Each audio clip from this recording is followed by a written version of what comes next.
நீங்கள் உங்களுடைய பிரேக்கப் சொல்லுங்களேன். இவ்வளோ நடந்ததுக்கு அப்புறம் கூட எனக்கு காதல் வேணுங்கிறதுக்கு உங்களுக்கு ஒரு பிடிமானம் இருக்குல்ல, அதை எனக்கு ஷேர் பண்ணுங்க.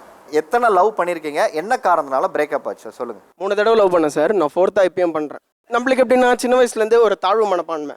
நம்ம வீட்டில் வந்து பெல்லு மாரி யார் வேணாலும் நம்மளை அடிச்சுட்டு போகலாம். அப்படி இருக்கும்போது எப்படி சொல்கிறது, ஒரு பொண்ணு வந்து நம்மளை ஹீரோ மாரி பார்க்குது. நம்ம ஸ்போர்ட்ஸில் கொஞ்சம் ஸ்கூலில் ரன்னிங்கில் அப்படி இப்படின்னு இருப்போம்.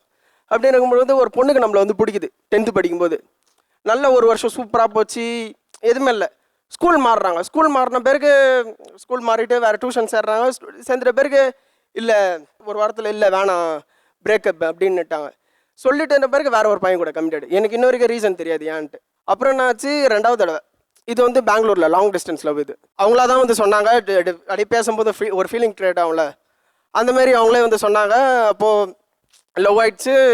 அவங்க என்ன பண்ணாங்க, திடீர்னு நான் வீட்டில் மாட்டிக்கினேன், என்னால் வந்து பேச முடியாது அப்படின்னு சொன்னாங்க.